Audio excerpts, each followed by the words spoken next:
vos. S.C. Johnson.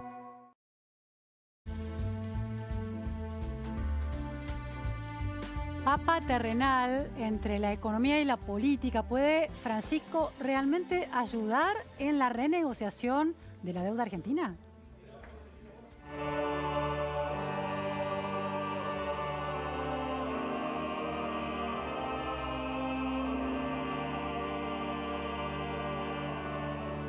We know that you are the force to light the spark of freedom over communism.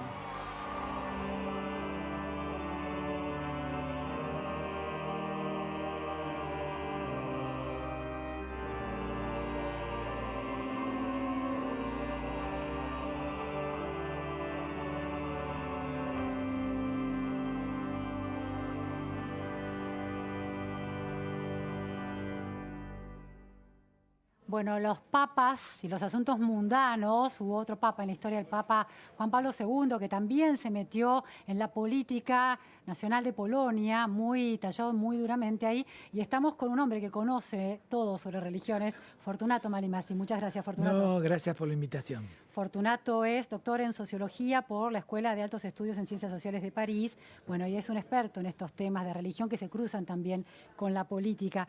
El presidente Alberto Fernández se reunió con el Papa y sostuvo una declaración después de ese encuentro. Le pedía ayuda en el tema de la deuda. ¿Se lo pidió a la persona indicada? Se lo debe pedir a todos. Cuando uno debe, le pide a todo el mundo, pero sabiendo que le pide a alguien que lo va a escuchar, lo va a recepcionar y a su vez lo va a difundir. El comunicado que el Vaticano saca, lo primero que dice, los temas económicos financieros, la pobreza, la corrupción y la defensa de la vida de la concepción. Y hasta incluye Venezuela, los temas regionales. Creo que con el tema de la deuda me parece que acompaña. El poder de los papas es como el poder de las religiones. ¿Qué hacen? Dan sentido a miles y miles de personas para interpretar lo que les pasa.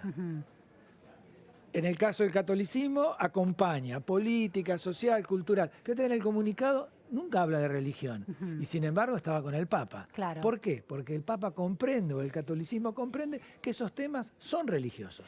La idea del Papa metiéndose de lleno en asuntos muy delicados de este mundo global, por ejemplo, el cambio climático, ¿no? Con la encíclica Laudato Si. ¿Es esperable que el Papa pueda lanzar una encíclica que tenga que ver con las deudas, por ejemplo? Pero podría ser porque está lleno, desde el sílabus de 1864 hasta hoy, está lleno la Iglesia, la usura. Fíjate todo lo que la Iglesia Católica peleó contra los usureros, con todos los problemas que le trajo.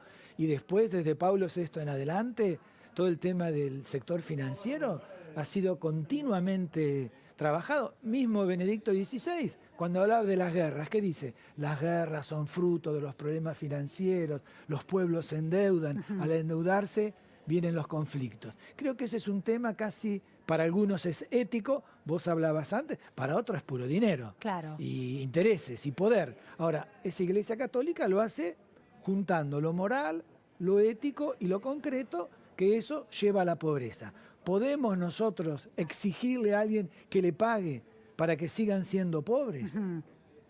Ahora, estas encíclicas o estas tomas de posición de un papa, en este caso el Papa Francisco, en asuntos muy terrenales, como decíamos, el cambio climático o las deudas o la usura, son una manera de alguna forma de cambiar los paradigmas que conforman las ideas asentadas y naturalizadas por los poderes políticos, o son una manera de alguna forma legitimar ideas que están un poco en los márgenes y no hay nadie que se las apropie. Bueno, eso depende. Por un lado legitiman, innegablemente, pero en el caso como Argentina, o en el caso mismo de la Cristalina, en el caso de funcionarios del fondo, hay personas que se dicen cristianas, que se dicen Cristalina católicos. Georgieva, la directora ejecutiva del Fondo Monetario Internacional. Acordate Camdesu también, es decir, si bien el poder de los papas es un poder simbólico, no va a matar a nadie ni ponerle ningún revólver en la cabeza, sin embargo juega en el tablero internacional quizás hoy como la voz disidente de un catolicismo desregulado, casi única a nivel mundial. Y que esa persona le diga al presidente de los argentinos, yo voy a estar, te voy a acompañar, y organice de acá a 5 días Sí. un encuentro que va a estar el ministro de Economía y la presidenta del Fondo Monetario, no es que van a solucionar el problema, pero le da a nivel internacional una presencia Sí, sí. a la deuda argentina que no la pueden contar de otra manera. Ahora, la solución depende de los argentinos. Claro. Ahora, Fortunato, esta intervención del Papa a su manera y con su rol en este tema de la deuda tan concreto, de alguna manera está reproduciendo la voluntad del Papa Juan Pablo II en su época de intervenir en los asuntos políticos de Polonia, o es el grado, o es una diferencia de intensidad. No, no, los papas intervienen. Lo dijimos la primera vez que estuvimos acá. Los papas intervienen. Acordate la Primera Guerra, la neutralidad en la Primera Guerra. A ver, Todo lo que ¿qué pasó ahí? ¿Cómo y fue? le pedían al Papa que apoye o al eje, que había bastante, o que apoye a los aliados. ¿Qué hizo? Neutralidad. Pero la neutralidad no es una intervención, es mantenerse al margen. Pero justamente... ¿No debió apoyar a los aliados? Y no, ahí está. ¿Y por qué lo tendría que apoyar? Primero uno diría, hay católicos en todos lados, con lo cual hay que cuidar. Pero es la idea de la paz. Se lo dijo otra vez a Alberto. Fíjate que Alberto le dice, fíjese, preocúpese usted por la paz, y el presidente de los argentinos tiene que decir, yo quiero unir, quiero sumar, no quiero seguir en este conflicto de la grieta. Ahí hay un tema que los grupos religiosos trabajan, después en su historia concreta Sí, sí. hay de todo, pero que hoy por hoy, sobre el tema de la paz, se juntó con el patriarca de Moscú, se encontró con el Constantinopla, en Emiratos Árabes, la idea de la paz. Y que Pero la idea de la paz es un valor ecuménico y casi tan abstracto que es incuestionable, ¿no? Cuando se habla de dinero o cuando se habla de intereses económicos y el impacto que tienen en el cambio climático, se toca intereses concretos, Sí. corporativos, ¿no? Pero Tienen en el- mucho poder. Es cierto, pero en el caso de Francisco y de la Iglesia Católica, Francisco dice el dinero es la caca del diablo. A ver, ¿cómo interpretamos eso? Y lo dice varias veces. Sí. Es decir, la ambición por el dinero destruye a la persona, destruye a las sociedades y destruye a la comunidad. Ahí hay un discurso cristiano y de otras religiones que durante muchos años fue dejado de lado. Lo que sucede hoy, en momento de crisis, de pobreza, Sí. de millones de migrantes, esa reflexión tiene peso, se escucha, interpela.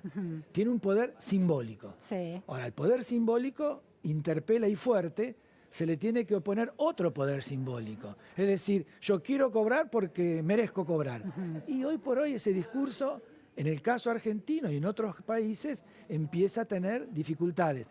Juan Pablo II y Benedicto XVI llegaron a decir que los países pobres no tenían que pagar la deuda. Ahora, ¿Argentina es un país pobre o es un país No, Argentina rico? no es un Claro, país pobre. digamos, no tiene responsabilidad. No. De alguna manera, el Papa no extiende una especie de concepto de víctima a un país como Argentina, que en realidad también es responsable de su propia Es historia. responsable, pero en el caso de la Argentina, fíjate, no se ha puesto como víctima.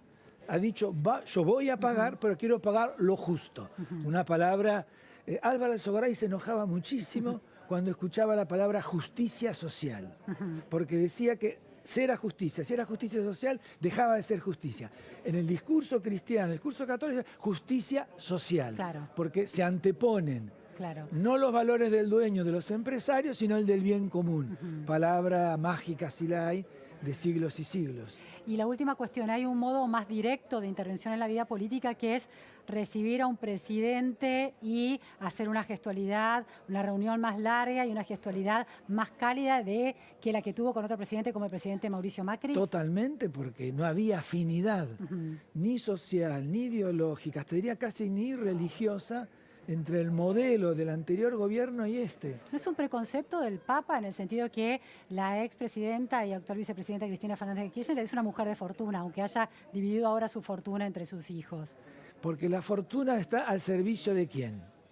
Y qué tipo de vida se lleva. Y si se malgasta. Y si se es heredero o si se es uno mismo la construyó. Ahí en la Iglesia Católica, bueno, hay toda una manera de verla, es como los pobres. ¿Son culpables o inocentes? El Papa tiende a poner entre paréntesis algunos puntos cuestionables del crecimiento de la fortuna de la expresidenta por su origen social distinto, una clase media forzada, que Mauricio Macri, que es un heredero. Y me imagino que estará en su mirada. Pero es más, yo creo que no solo es, sino después a los movimientos sociales que representan. Porque todo este discurso va siempre y cuando sean los pobres los que se benefician. En el gobierno anterior, creo que lo decías también recién, se quedó una idea, y no tanto idea, que no fueron los pobres los que se beneficiaron. Sin embargo, los planes sociales y la ayuda social creció, aumentó muchísimo. Pero no impidió que aumentara la pobreza y la desocupación. Y esta idea, que me parece a mí central, ojo, en la sociedad argentina, ¿hacia dónde va a ir? Que hubo algunos que se llenaron de dinero. Si esos que se llenaron de dinero son responsables de esta deuda, no son responsables, quiénes fueron, es el Estado como tal, pero después empiezan a haber nombres. Ahí habrá que ver cómo eso sigue. Muchísimas gracias, Fortunato. No, gracias a vos. Un tema que sigue podemos seguir eternamente. Vamos, bueno, hemos llegado al final de la repregunta Noticias a Fondo, los temas del día, los temas que importan y las entrevistas claves en profundidad. No se vayan, sigue Mariana Arias con Noticia y Media. Hasta el lunes, gracias.